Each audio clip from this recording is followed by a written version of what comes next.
Good morning students. स्वागत है आपका जागृति क्लासेस लर्निंग ऐप पर। तो 11वीं कक्षा में दूसरा चैप्टर अपन ने पिछली कक्षा में स्टार्ट किया था और गति के बारे में चैप्टर चल रहा था अपना सरल रेखा में गति, और गति के बारे में अपन ने विस्तृत चर्चा की कर दी थी। तो उसका आज अपन एक चार्ट भी बना लेंगे ताकि आपको समझ में आ जाए कि उस चार्ट में के हिसाब से क्या चल रहा था। तो बच्चों, पिछली कक्षा में अपन ने निर्देश तंत्र के बारे में पढ़ा था, और अगर पिछला अपन देखें तो अभी मैं आपको दिखाता हूँ क्या क्या अपन ने पढ़ लिया था। तो अगला टॉपिक था अपना पथ की लंबाई। पथ लंबाई जो अपन कह सकते हैं दूरी जैसा ही सिमिलर मान सकते हैं। दूरी तो क्या है, ये नंबर लाइन है 0। तो एक कार द्वारा चली गई ओपी दूरी 360 मीटर है। इस दूरी को कार द्वारा पथ लंबाई कहते हैं। तो मान के चलो कोई कार ओ से पी तक गई, कितने तक गई? ओ से पी तक, पी यहाँ है मान लो, तो कितना चली? 360 मीटर। मान के चलो कार वस्तु इधर गई तो 360 मीटर गई। फिर वो क्या हुआ, क्यू तक आई, पी से क्यू तक वापस आई, और क्यू कितना चली? 120। ठीक है भाई, पी क्यू कितना चली? इधर से जब आई तो 120 मीटर और चली। तो यहाँ से यहाँ तक की दूरी कितनी होगी? यहाँ देखो, यहाँ से यहाँ तक टोटल 360 है और 120 चली, तो यह पॉइंट निर्देशांक कितना हो गया? 240। ये तो दूरी हो गई, 240 निर्देशांक हो गया। क्लियर? अब देखो, तो अब अगर पथ की लंबाई पूछे तो मैं कहूँ ओपी पथ की लंबाई कितनी है, तो आप कहोगे सर सीधा सीधा ओ से पी तक की दूरी नापू। तो मैंने कहा कितनी? तो 360 मीटर जो वस्तु चली है, 360 मीटर चली है यहाँ से यहाँ तक सीधी दूरी। अब मैंने पूछा कि भाई बताओ ओ से पी और फिर क्यू बताओ, ओ से पी और फिर क्यू तक की बताओ पथ की लंबाई कितनी है। मतलब अगर डायरेक्ट बोले तो ओ से पी और, तो क्लियर पथ की लंबाई कितनी है। तो अपन अब क्या करेंगे, O P plus P Q को जोड़ेंगे। ये है 360 और वो 120, तो टोटल चली कितना भाई? 480। क्लियर? तो चली कितनी? 480 मीटर। ये आप देखो भाई, ओ से पी तक गया तो 360 और पी से क्यू तक वापस आया, तो इसको क्या बोला अपन ने? 360 प्लस 120 कितना हुआ? 480। ये तो हो गई दूरी या पथ लंबाई, ये तो हो गई दूरी या पथ लंबाई। क्लियर? दूरी या पथ लंबाई। और यह कैसी राशि है? यह एक अदिश राशि है, इसको दिशा से कोई मतलब नहीं है। अगला आता है विस्थापन। क्या आता है? विस्थापन। विस्थापन क्या होता है? किसी गतिशील वस्तु की अंतिम अवस्था और प्रारंभिक अवस्था के बीच की सीधी दूरी। किसी वस्तु की या किसी गतिशील वस्तु की अंतिम स्थिति और प्रारंभिक स्थिति का अंतर, अंतिम स्थिति और प्रारंभिक स्थिति का अंतर, या अंतिम स्थिति तथा प्रारंभिक स्थिति के बीच की सीधी दूरी को क्या कहते हैं? विस्थापन कहते हैं। तो देखो, अगर यहाँ पे यही पूछते कि ओ से पी तक विस्थापन कितना है, सुनना, ओ से पी तक विस्थापन कितना है, तो वही आता 360, कोई दिक्कत नहीं है। लेकिन अब पूछते कि ओ से पी से क्यू तक जाने पर विस्थापन कितना है, तो अपन कहते ओ से क्यू तक की सीधी दूरी लेते, जो कि कितनी है? तो वो हो जाती 240। दिख रहा है आपको? क्या दिखता? 360 अंतिम स्थिति माइनस प्रारंभिक स्थिति 120, तो आंसर कितना आता? 240 मीटर। फर्क देखो भाई, फर्क देखो। पहले केस में ओपी 360 आ रहा है, एक ही दिशा थी, ठीक है।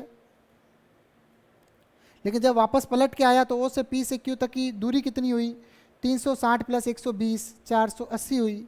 लेकिन जब विस्थापन की बात आई, सुनना ध्यान से, तो ओ से पी तक विस्थापन कितना हुआ? 360 हुआ। लेकिन जब ओ से पी से क्यू तक आया, वाहन या वस्तु जो भी है, तो अब सीधा विस्थापन ओ से क्यू तक कितना हुआ? तो 360 अंतिम स्थिति माइनस प्रारंभिक स्थिति 120। इसका उत्तर आ गया भाई, कितना आ गया? 120। 120 माइनस हुआ तो 240, इसका उत्तर आ गया। यहाँ तक मेरे हिसाब से आपको समझ में आ गया होगा। अब बढ़ते हैं आगे।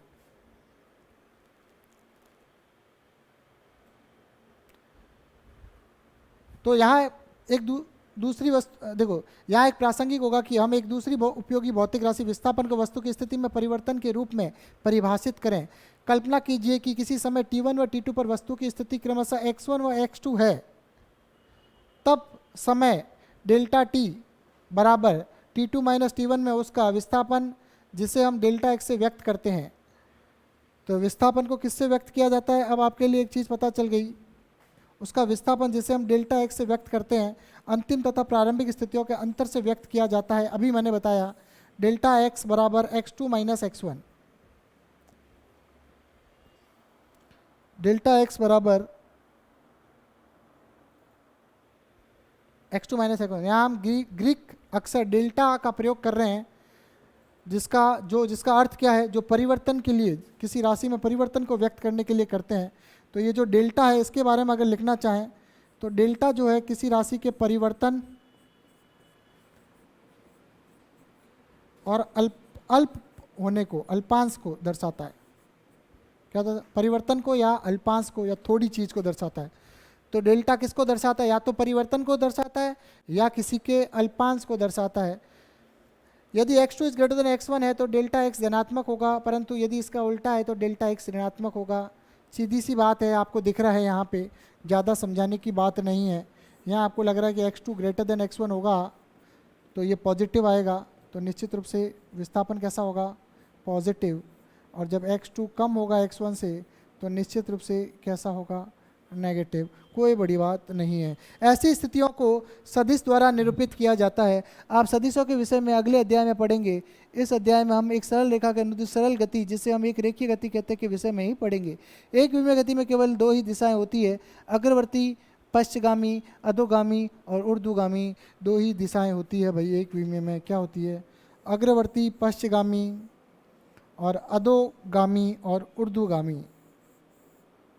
ठीक है, अग्रवर्ती याद करो भी, अग्रवर्ती पश्चगामी अधोगामी और ऊर्ध्वगामी। अग्रवर्ती देखो ऐसे, अग्रवर्ती पश्चगामी ऊर्ध्वगामी और अधोगामी। तो मैं ऐसे चित्र में लिख दूं या अपना जो नक्शा तैयार था उसमें ही मैं लिख देता हूं। ठीक है, मैं चलो इसको हटा रहा हूं, फिर नक्शे में लिख देता हूं। तो अपना जो पॉइंट चल रहा था, तो ये दिशा है, तो इसको मैं क्या कह सकता हूँ, इसको मैं कह सकता हूँ अग्रगामी। अगर इधर कोई जा रहा है तो इसको मैं ये भी कह सकता हूँ पश्चगामी। कोई वस्तु मान के चलो ऊपर जा रही है ऐसे ऊपर इस बोर्ड के तल में, तो इसको क्या बोलेंगे अपन, ऊर्ध्वगामी कह सकते हैं ना। और नीचे वाली को अपन क्या कह सकते हैं, निर्देश तंत्र अलग है, इसी में मैंने बना के बता दिया, अधोगामी। मतलब इधर जाए तो अग्रगामी, इधर आए तो पश्चगामी, ऊपर जाए तो ऊर्ध्वगामी, नीचे जाए तो अधोगामी। क्लियर, ये चारों नाम भी मैंने आपको बता दिए। अब अपने को पढ़ना है मेन, यहाँ पे निर्देश तंत्र के साथ अगले पेज से शुरू करते हैं। पथ की लंबाई या दूरी, पहला है दूरी या पथ लंबाई, जिसको बोलते हैं डिस्टेंस।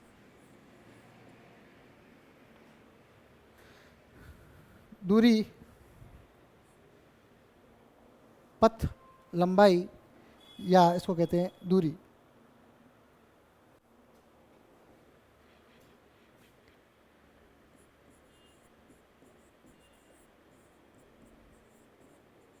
किसी गतिशील वस्तु द्वारा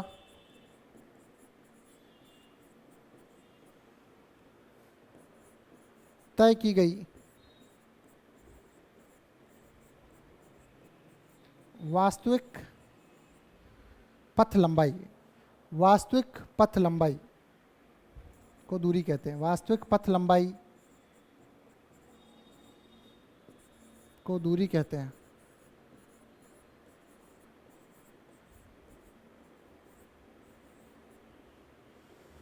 क्लियर, तो अपना आ गया दूरी, दूरी की परिभाषा आ गई।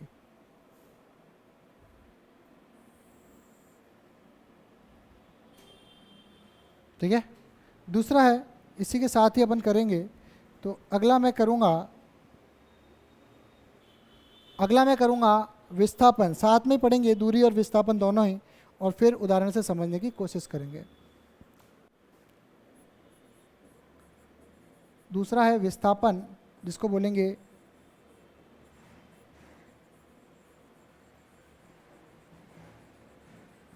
डिस्प्लेसमेंट।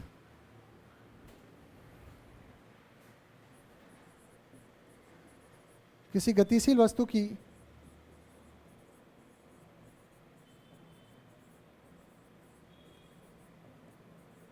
अंतिम स्थिति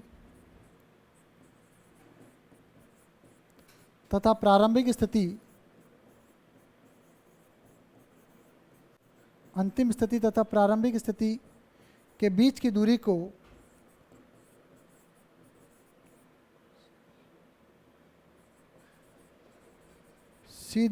बीच की सीधी दूरी को विस्थापन कहते हैं।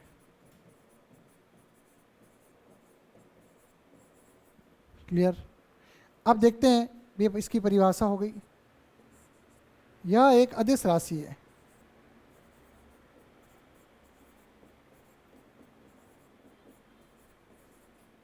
और यह एक सदिश राशि है। क्या है? सदिश राशि है। क्लियर? यह एक अदिश राशि है और यह एक सदिश राशि है। ठीक है?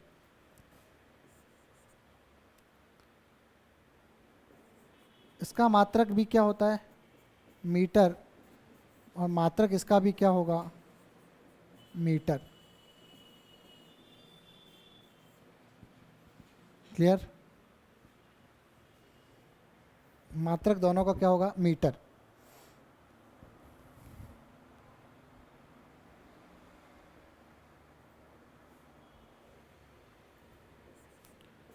यह सदैव धनात्मक होती है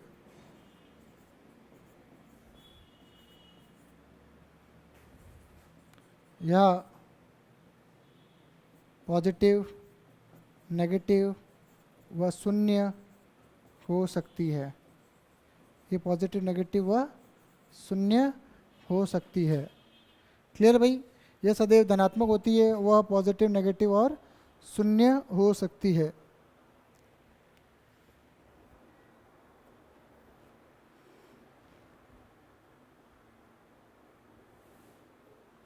तो ये लगभग 4 पॉइंट मैंने इसके बारे में आपको बता दिए।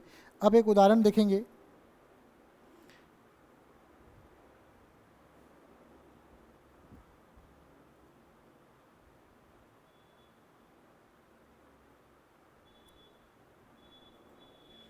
तो अपन एक कंक्लूजन दे सकते हैं।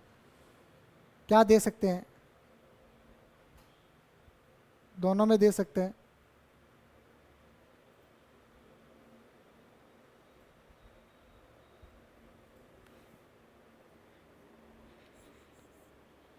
यह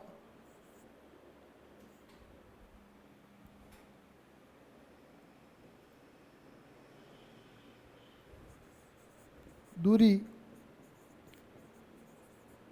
विस्थापन के बराबर या उससे अधिक होती है, अधिक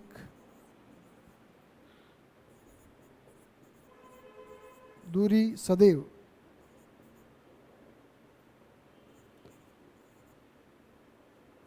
सदैव विस्थापन के बराबर या उससे अधिक होती है, या तो बराबर होती है या उससे अधिक होती है। ठीक है? जहाँ दूरी, ऐसा कर दो, भले इसको हटा दो, दूरी विस्थापन के बराबर या उससे अधिक हो सकती है। इसको ऐसे लिखो,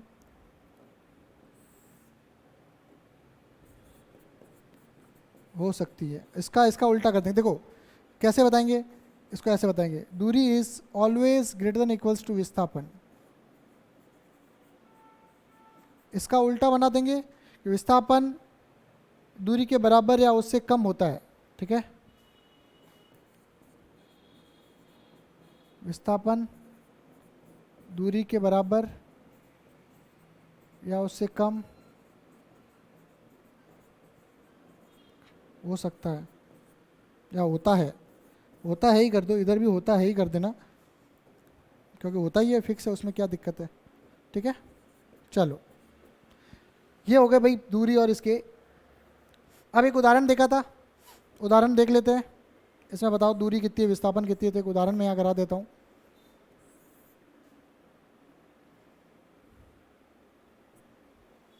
वो है किताब वाला उदाहरण ले ले भली। तो ये 360 चला,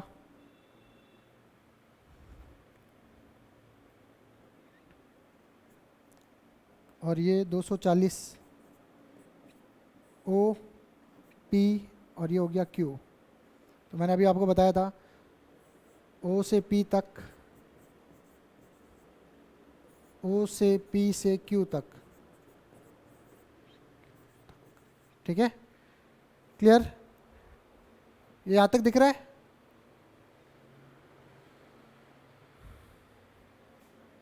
दिख रहा है भाई सबको? चलो बढ़ते हैं। तो पहले बात करते हैं, थोड़ा सा स्लाइटली करते हैं इसको ऊपर, बात करते हैं दूरी की। ये हो गया दूरी और ये हो गया विस्थापन। अभी इसी इंडेक्स से कर लेंगे छोटा सा एक उदाहरण। अब बताओ ओ से पी तक, तो ओ से पी तक दूरी कितनी होगी?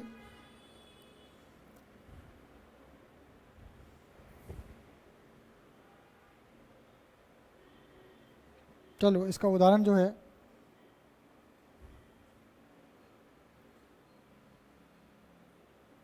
हटा देते हैं, या तो आगे करेंगे।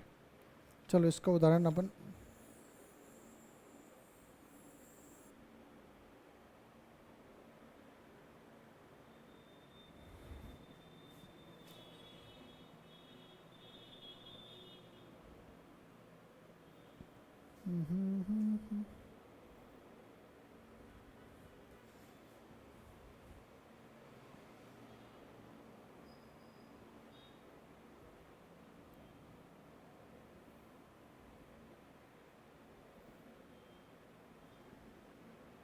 चलो कोई दिक्कत नहीं है, इसी में कर लूँगा। सूत्र में दोनों के इधर बता दूंगा अलग से आपको, ठीक है।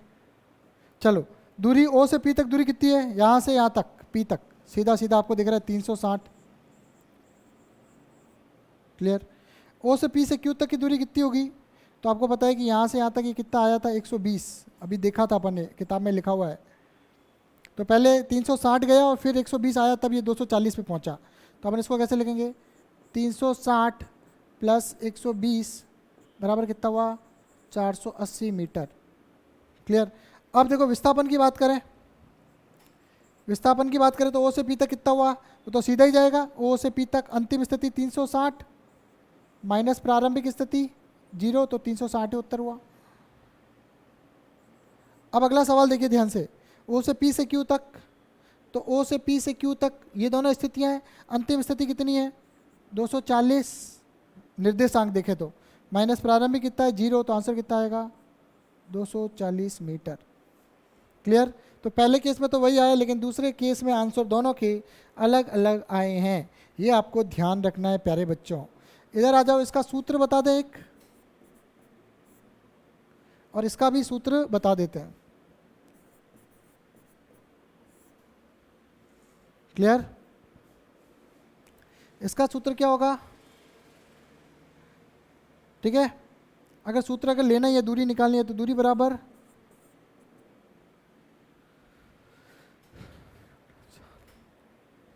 चाल इंटू समय। ये आगे आएगा, वैसे अभी आपको एक फॉर्मूला याद रखना है। कभी दूरी का सवाल आए तो आपको ये फॉर्मूला डालना है। एक न्यूमेरिकल करेंगे। इसका सूत्र है विस्थापन का डेल्टा एक्स बराबर अंतिम स्थिति माइनस प्रारंभिक स्थिति। क्या है भाई? यहाँ लिख सकता हूँ, विस्थापन का सूत्र क्या है? अंतिम स्थिति माइनस प्रारंभिक स्थिति, ठीक है, अंतिम स्थिति माइनस प्रारंभिक स्थिति। तो आज अपन ने दूरी और विस्थापन के बारे में अपन ने डिटेल में पढ़ लिया, और इसका एक अभी सवाल करेंगे, तब ये टॉपिक और भी अच्छे से क्लियर हो जाएगा। यहाँ तक अपन ने कर लिया। अब अपन चलते हैं वापस पुस्तक पे। तो अपनी पुस्तक में अपन ने देखा था, ये सारा मैंने आपको बता दिया। अब बढ़ते हैं अपन आगे।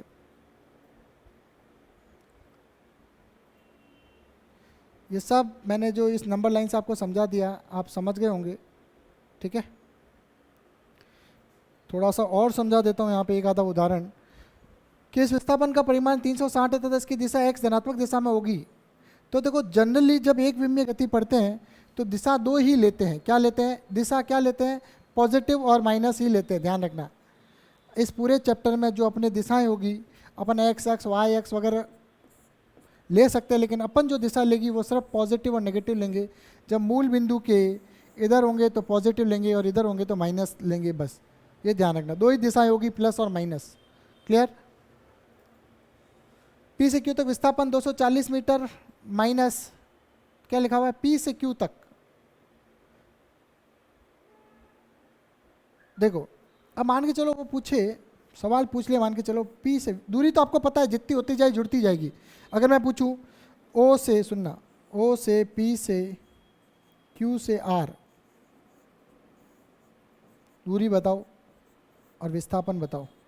फॉर एग्जांपल मैंने आपसे पूछ लिया, तो आप बच्चों यहाँ से देखना एक उदाहरण, दूरी बताओ। आपने कहा सर पहले तो गया 360 पी तक ओपी, फिर आया क्यू तक कितना 120, फिर पी से क्यू से ओ तक आया कितना 240, मतलब 360 गया और 360 आया, वापस आया। और अब इधर 120 है, तो दूरी तो सदैव जुड़ती है, दूरी सदैव जुड़ती है तो ये जुड़ती जाएगी। क्लियर? दूरी सदैव जुड़ती है तो दूरी सदैव जुड़ती जाएगी। ये हो जाएगा 360 360 720 720 और 740 और 840, ये टोटल दूरी हुई 840। लेकिन इस केस में क्या होगा विस्थापन में, इसको कोई मतलब नहीं है, प्रारंभिक स्थिति ये है और अंतिम स्थिति ये है। तो अपन कहेंगे भाई x2 माइनस x1, x2 अंतिम स्थिति कितनी है माइनस का 120, प्रारंभिक कितनी है 0, तो माइनस 120 मीटर इसका उत्तर होगा। तो मैंने आपको बताया था कि विस्थापन प्लस माइनस और 0 हो सकता है। तो देखो जब ये यहाँ से यहाँ गया और यहाँ से यहाँ तक आया तब तो दूरी हो गई 360 प्लस 360 720, लेकिन जब ये यहाँ से यहाँ गया और वापस यहाँ तक आया तब विस्थापन हो गया 0। तो विस्थापन 0 भी हो सकता है, पॉजिटिव भी हो सकता है, नेगेटिव भी हो सकता है। क्लियर? विस्थापन तीनों हो सकते हैं। और यहाँ माइनस चिन्ह क्या दर्शाता है? यहाँ जो माइनस चिन्ह आया है ये विस्थापन की दिशा को दर्शाता है कि नंबर लाइन के इस तरफ विस्थापन है। क्या दर्शाता है? नंबर लाइन के इस तरफ विस्थापन है। तो प्यारे बच्चों मेरे हिसाब से आपको ये समझ में आ गया होगा कि विस्थापन के इधर पॉजिटिव है, मतलब अगर पॉजिटिव आंसर आए तो विस्थापन इधर है और नेगेटिव आंसर आए तो विस्थापन उधर है।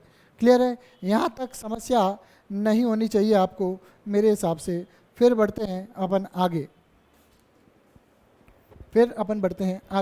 यहाँ तक किसी को कोई दिक्कत हो तो बता दो। नंबर लाइन में पूरा अच्छे से एक्सप्लेन किया हुआ है और मेरे उदाहरण को बार बार देखो, डेफिनेटली ये चीज़ समझ में आ जाएगी आपको।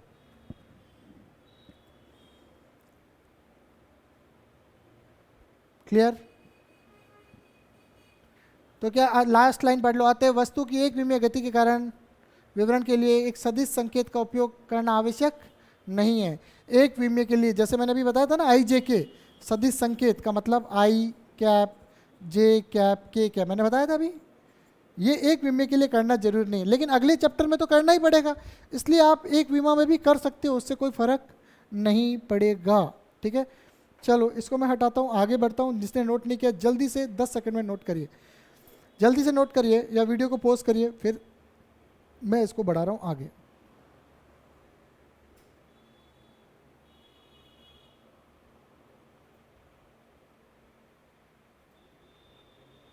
ये मैंने बताया विस्थापन का परिमाण गतिमान वस्तु द्वारा चली गई पथ लंबाई के बराबर हो सकता है और नहीं भी हो सकता है। ठीक है, अपन ने क्या लिखा है? विस्थापन का परिमाण वस्तु द्वारा चली गई पथ लंबाई, यहाँ पे दूरी को पथ लंबाई बोला गया, ध्यान रखना, कंफ्यूज मत होना। पथ लंबाई मतलब दूरी। उदाहरण के लिए यदि कार की स्थिति ओ से चलकर पी पर पहुंच जाए तो पथ लंबाई 360 तथा विस्थापन 360 होगा। एक ही दिशा में जाएंगे तो दोनों सेम ही होंगे, ये मैंने बता चुका हूँ। चलो, विस्थापन का परिमाण गति की किसी अवधि के लिए शून्य है। विस्थापन का परिमाण गति की किसी अवधि के लिए शून्य हो सकता है, जबकि तदनुरूप पथ की लंबाई शून्य नहीं हो सकती। ये भी मैंने आपको बताया था कि पथ की लंबाई या दूरी सदैव धनात्मक होती है और विस्थापन जो है वो पॉजिटिव भी हो सकता है, नेगेटिव भी हो सकता है और जीरो भी हो सकता है, और उदाहरण देके भी समझाया है। क्लियर? तो यहाँ तक मेरे साथ, जैसा कि आप पहले पढ़ चुके हैं, यहाँ पे आ जाओ, ये तो सब कहानी उदाहरण है। जैसा कि आप पहले पढ़ चुके हैं कि वस्तु की गति स्थिति समय ग्राफ द्वारा व्यक्त कर सकता है। तो स्थिति समय के कुछ ग्राफ अगर दिए हुए हैं तो उन ग्राफ को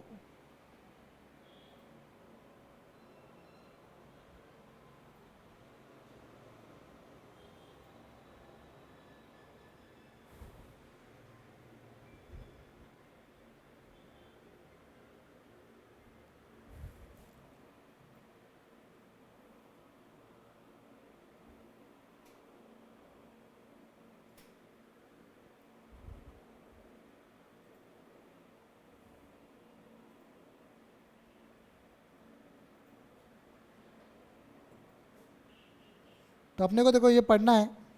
ये देखो दो ग्राफ दिए हुए हैं और ये, तो इसको अपन देखते हैं, जूम करते हैं। तो इस प्रकार के ऐसे ग्राफ सशक्त साधन है। ग्राफ क्या है?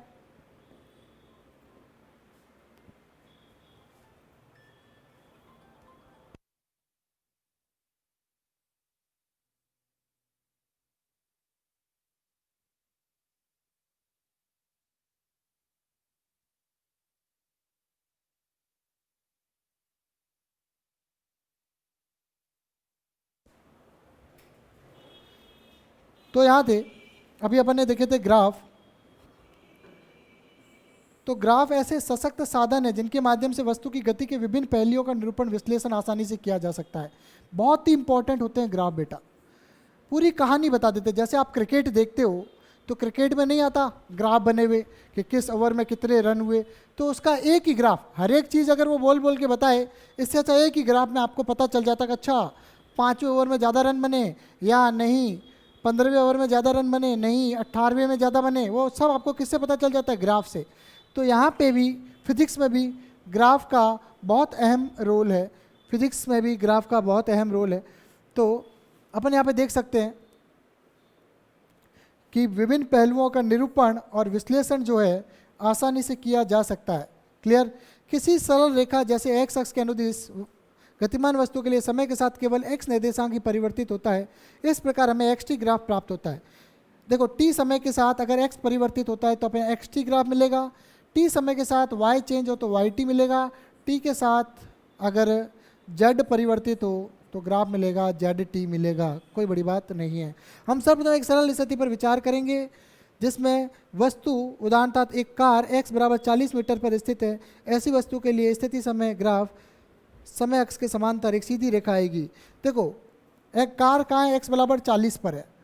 मान के चलो 10 बजे, 10:15 पे देखा तो भी वो 40 पे है, 10:01 पे देखा तो भी ये 2 पे देखा तो भी ये 3 पे, 15 तक देखा तो भी सब 40 पे ही है। मतलब गाड़ी वहीं की वहीं है। समय तो बढ़ेगा, समय तो बढ़ना ही है, समय तो आगे बढ़ता रहेगा प्यारे बच्चों, लेकिन गाड़ी तो खड़ी है, स्थिति तो क्या है? वही रहेगी। तो इसका जो ग्राफ है वो मैं यहाँ पे आपको बता दूँ, या अपन अपने वाले में चलते हैं। क्लियर? तो मैं आपको यहाँ पे एक ग्राफ बता देता हूँ अगले पेज पर। एक्स टी ग्राफ, ठीक है? इसको बोलेंगे स्थिति समय वक्र। एक्स टी ग्राफ है स्थिति समय वक्र, पहला ग्राफ। क्लियर? एक्स और टी मूल बिंदु ओ। अगर कोई वस्तु है उसका निर्देश तंत्र 40 ही है, मान लो ये सवाल कर रहा है, तो 40 ही है, समय बढ़ता रहेगा पर निर्देश तंत्र क्या रहेगा? 40। तो ऐसे सीधी रेखा आएगी। क्या आएगी? सीधी रेखा। क्लियर? और इस ग्राफ को कहते क्या है? नियत वक्र। नियत वक्र, कोई भी चीज़ नियत हो उसको दर्शाने के लिए, मतलब 40 तो नियत ही है। एक्स अक्ष में ये जो 40 है ये तो क्या है? नियत ही है कि 40 स्थिति पे। तो ये जो ग्राफ है इसमें स्थिति और समय में वो दर्शाता है, क्या दर्शाता है? ये दर्शाता है कि वस्तु स्थिरावस्था में क्या दर्शाता है? वस्तु स्थिर अवस्था में है। दूसरा ग्राफ बनाए तो ध्यान से देखिए, ये t है और ये x है। ये अगर इस कदर बढ़ता है, इसका मतलब है, मतलब क्या है? t बढ़ रहा है, वह x भी बढ़ रहा है। इसका मतलब है x व t समानुपाती रूप से बढ़ रहे हैं। x क्या है? विस्थापन, स्थिति। ये क्या है? स्थिति। और ये क्या है? समय। तो वो कह रहा है कि समय व स्थिति समानुपाती रूप से बढ़ रहे हैं। Clear? Class number 3, graph number 3, तीसरा। ठीक है, क्लियर? 2 ग्राफ है जो दिए हुए थे वो अपन ने बना लिए। तीसरा वक्र है, तीसरा वक्र है वो मैं यहाँ बताने की कोशिश करूँगा। तो तीसरा वक्र वैसे आगे आएगा, लेकिन मैं आप लोगों को बता दूँ, मान के चलो ऐसे x और t में, तो ये इसका पहला कंक्लूजन होगा, t तो बढ़ेगा ही, लेकिन x क्या हो रहा है? घट रहा है। क्या हो रहा है? घट रहा है भाई। ठीक है, तो t बढ़ रहा है और x घट रहा है, तो इसको व्युत्क्रमानुपाती तो नहीं बोलेंगे। बात आ रही समझ में? इसको व्युत्क्रमानुपाती नहीं बोलेंगे। t बढ़ रहा है लेकिन x घट रहा है। ग्राफ का कंक्लूजन दिख रहा है आपको? t बढ़ रहा है लेकिन x घट रहा है। बात आ रही समझ में?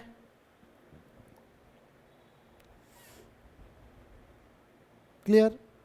t बढ़ रहा है लेकिन x घट रहा है।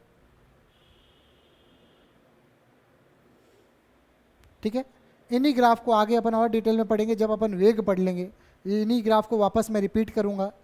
ठीक है, तो अभी अपन देखें वापस क्या है।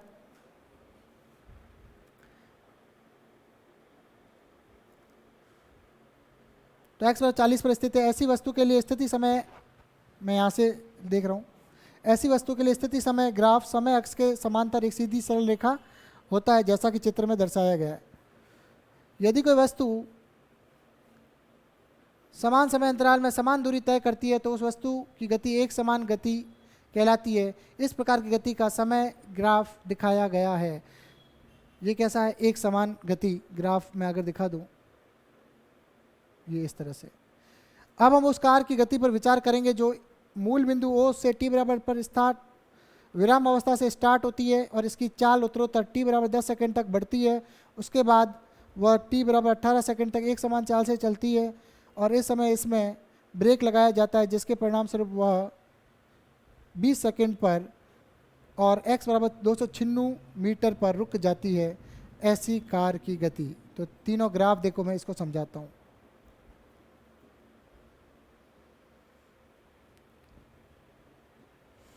देखो, मैंने आपको बताया, ग्राफ बना के भी बताया,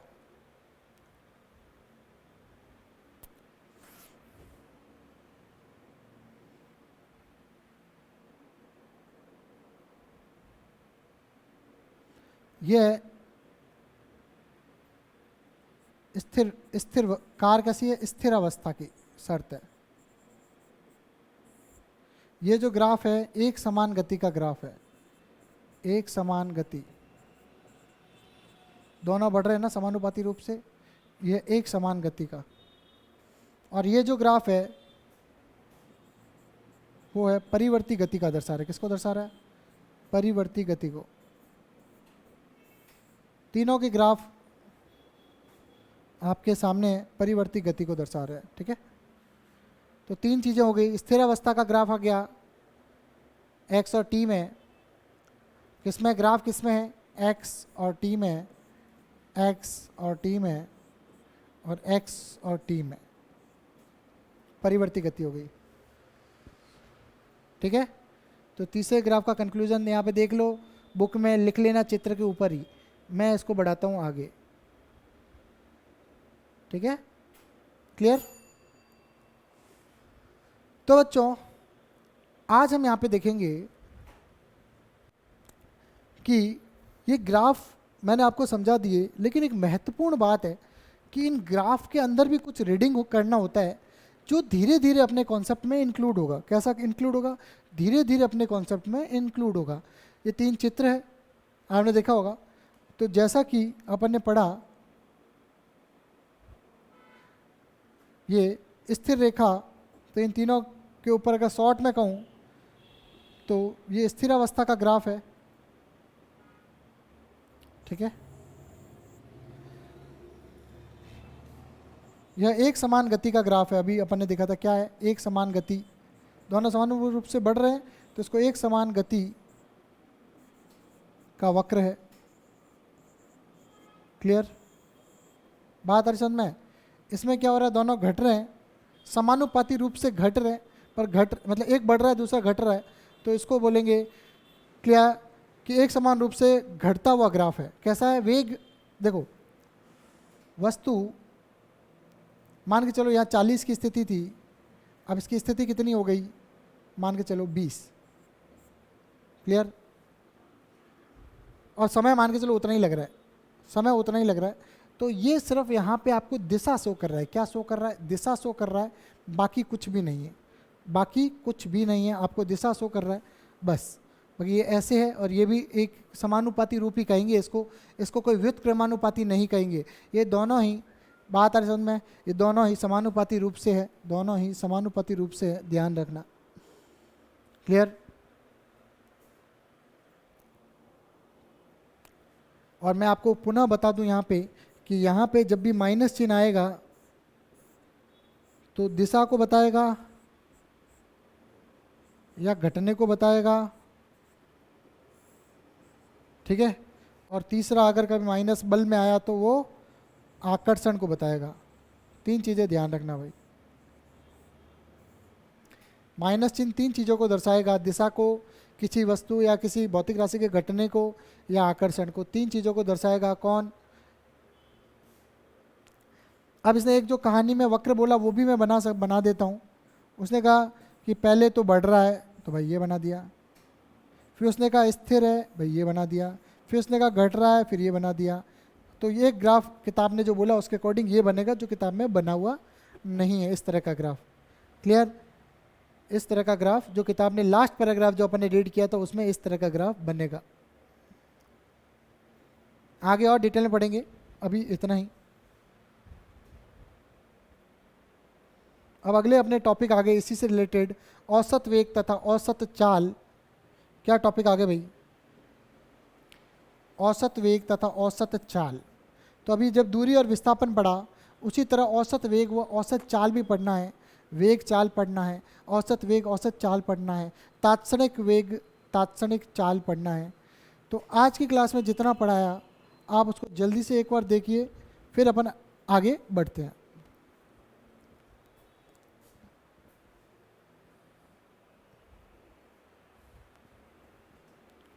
जल्दी से देखिए इसको।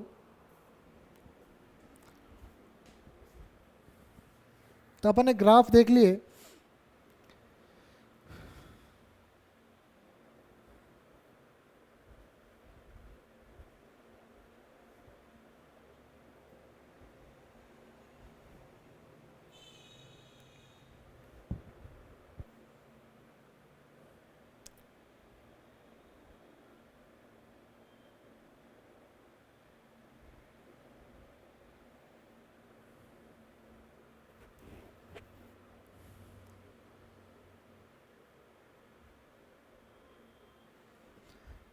तो बच्चों आज की क्लास हम यही समाप्त करेंगे। अगली क्लास में जो टॉपिक पढ़ेंगे औसत वेग व औसत चाल, बिल्कुल नई क्लास से शुरू करेंगे। और बिल्कुल आज के लिए इतना ही। जितना पढ़ाया गया उसको अच्छे से पढ़ें, भलीभांति पढ़ें, किताब को पास में रख के पढ़ें, ताकि आपका जो कंपटीशन का बेस है, आधार है, नींव है, वो साथ के साथ तैयार होती चली जाए। पढ़ाई को मजाक में मत लेना, नहीं तो पढ़ाई आपके साथ बहुत बड़ा मजाक कर देगी। इसलिए जितना रोज़ पढ़ाया जाए उतना रोज़ अवश्य पढ़ा जाए। इसी के साथ आज की क्लास यहीं समाप्त करेंगे। धन्यवाद।